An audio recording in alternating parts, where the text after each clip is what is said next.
Assalamualaikum warahmatullahi wabarakatuh. Alhamdulillahirabbil alamin. Wassalatu wassalamu ala asrofil anbiya'i wa mursalin Sayyidina wa maulana Muhammadin wa ala alihi wa ashabihi ajma'in, amma ba'd. Para pendengar, para pemirsa dimanapun berada, alhamdulillah, mari kita bersama-sama dalam kesempatan ini kita akan ngaji bersama Pesantren Kilat SMP Negeri 25 Semarang. Mari kita bersama-sama memasuki bulan Ramadan. Kita semua berpuasa meskipun di dalam situasi COVID-19. Oleh karenanya, yang pertama harus kita bersyukur pada Allah di dalam situasi apapun. Kita tetap bersyukur pada Allah Subhanahu wa Ta'ala. Ada satu hal yang menarik yang harus kita kaji di dalam kesempatan ini, khususnya pada anak-anak yang mengikuti pesantren pada kesempatan hari ini. Yang pertama adalah, apa sih tujuan Allah itu kita diwajibkan untuk berpuasa? Untuk siapa? Dan ada apa sebenarnya kita dianjurkan untuk berpuasa untuk kita semuanya ini? Di dalam Al-Quran diterangkan yang sudah tidak asing lagi di dalam hal ini, Quran surat Al-Baqarah ayat 183. A'udzubillahi minasyaitonirrajim. Bismillahirrahmanirrahim. Ya ayyuhalladzina amanu kutiba alaikumusiyam kama kutiba alal ladzina min qablikum la'allakum tattaqun. Kita selalu diseru dan dipanggil oleh Allah Subhanahu wa Ta'ala setiap tahun sekali, yaitu kita disuruh untuk melakukan puasa.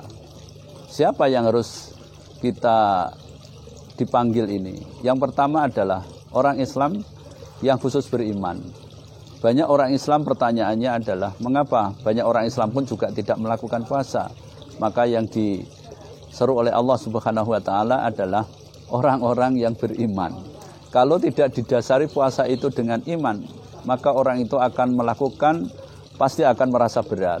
Termasuk anak-anak, ya, termasuk peserta pesantren ini juga merasa berat kalau kita tidak didasari dengan keimanan kepada Allah Subhanahu wa Ta'ala. Alhamdulillah, dalam kesempatan ini kita masih diberi kekuatan iman lahir dan batin. Mudah-mudahan kita bisa menjalani puasa dengan sebaik-baik mungkin. Siapa saja yang harus diwajibkan kita itu untuk berpuasa? Ada 3. Yang pertama adalah orang Islam. Tentunya adalah orang Islam yang beriman kepada Allah Subhanahu wa Ta'ala. Yang kedua adalah balik. Balik itu cara bahasa yang paling sederhana adalah kalau anak perempuan sudah menstruasi, itu sudah balik. Itulah kita memiliki kewajiban untuk berpuasa kepada Allah Subhanahu wa Ta'ala, niatan kita. Yang terakhir adalah berakal. Ini penting. Kalau orang itu Islam sudah balik tapi tidak berakal, tidak punya kewajiban. Contohnya orang gila, wong gendeng, itu tidak perlu kita berpuasa karena tidak memiliki akal. Ketiga hal inilah merupakan syarat yang harus kita lakukan supaya kita ini melakukan puasa yang sebaik-baik mungkin. Para pemirsa dan anak-anakku peserta Pesantren Kilat SMP Negeri 25 Semarang yang saya cintai, yang saya banggakan. Apa yang harus kita lakukan kalau kita melakukan puasa ini? Kalau kita melakukan puasa ini harus betul-betul kita memperhatikan sebuah aturan-aturan yang di dalam agama yang harus kita lakukan. Yang pertama adalah kita harus bisa menjaga dengan baik lisan kita, ucapan kita, tingkah laku kita. Mungkin selama ini kalau kita itu di sekolah barangkali sering menyampaikan sesuatu yang tidak baik. Sering menyampaikan perkataan-perkataan yang tidak baik. Maka di dalam puasa ini harus kita hindari. Harus kita betul-betul kita shift, jangan sampai kita keluar kata-kata yang tidak baik. Yang kedua adalah harus kita melakukan ibadah-ibadah yang lain. Maka janji Allah Subhanahu wa Ta'ala di dalam kesempatan ini, Rasulullah pernah menyampaikan di dalam sebuah hadisnya adalah bagi orang yang melakukan puasa, maka ibadah sunnahnya, pahalanya akan disamakan dengan ibadah wajibnya. Subhanallah. Maka kesempatan ini mari kita bersama kita raih dengan sebaik-baik mungkin. Yang terakhir yang tidak kalah penting adalah sebagai anak-anak kita, sebagai generasi Qur'ani, khususnya anak-anak peserta pesantren kilat SMP 25 Negeri Semarang ini, mari kita mari kita lakukan di dalam kesempatan ini supaya kita ini betul-betul dicatat sebagai orang yang Islam dan memiliki keimanan kita kepada Allah Subhanahu wa taala. Yang berikutnya adalah siapa saja kalau Allah menyuruh kita untuk berpuasa, tentunya ada larangan-larangan atau ada dianjurkan kita juga boleh kita melakukan meninggalkan puasa. Siapa saja itu? Yang pertama adalah misalnya orang perempuan yang sedang hamil misalnya, itu juga boleh meninggalkan, tetapi harus diganti dengan waktu yang lain atau hari yang lain.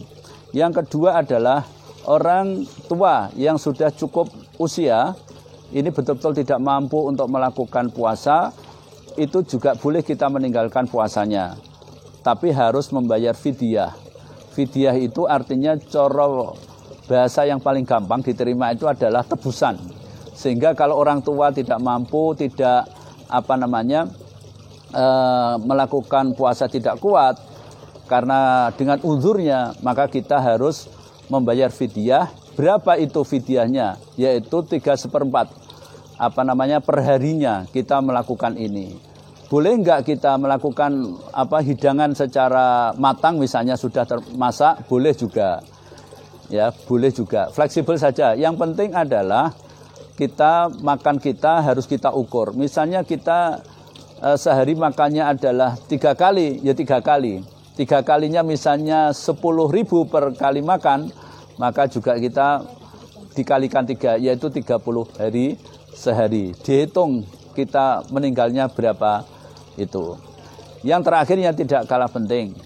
Ini ada pertanyaan itu banyak sekali ya. Kalau kita di YouTube, di mana-mana kita melihat di WA kita, boleh enggak kita itu ngerasani, boleh enggak kita itu sikat gigi, boleh enggak kita itu berantem, boleh enggak kita nangis sedih-sedih. Ya. Gimana itu hukumnya kalau kita melakukan puasa? Secara hukum, secara fikih boleh saja, tetapi nilai pahalanya akan berkurang, nanti akan menjadi orang yang bangkrut, sehingga kita itu tidak ada nilai-nilai apa-apa. Maka Rasulullah Shallallahu Alaihi Wasallam pernah menyampaikan, banyak orang yang berpuasa, kamin saimin laisalahu minal ju'i wal atos. Ya, banyak orang yang berpuasa, tetapi tidak ada pahala sama sekali. Ya, di antaranya itu bangkrut puasanya. Maka puasa kita harus tetap baik.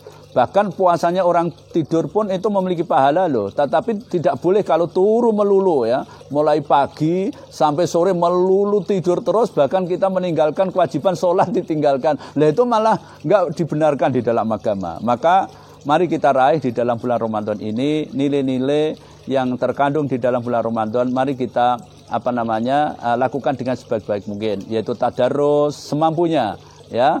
Kalau kita habis sholat, terus kita membaca Al-Quran, sholat taraweh di rumah, ya, karena sekarang ini di dalam COVID-19 ada sebuah anjuran dari pemerintah dan juga majelis ulama, kita disuruh untuk tidak berkerumun. Salah satu kita berjamaah itu adalah bagian berkerumun yang memiliki potensi akan melahirkan penularan COVID-19.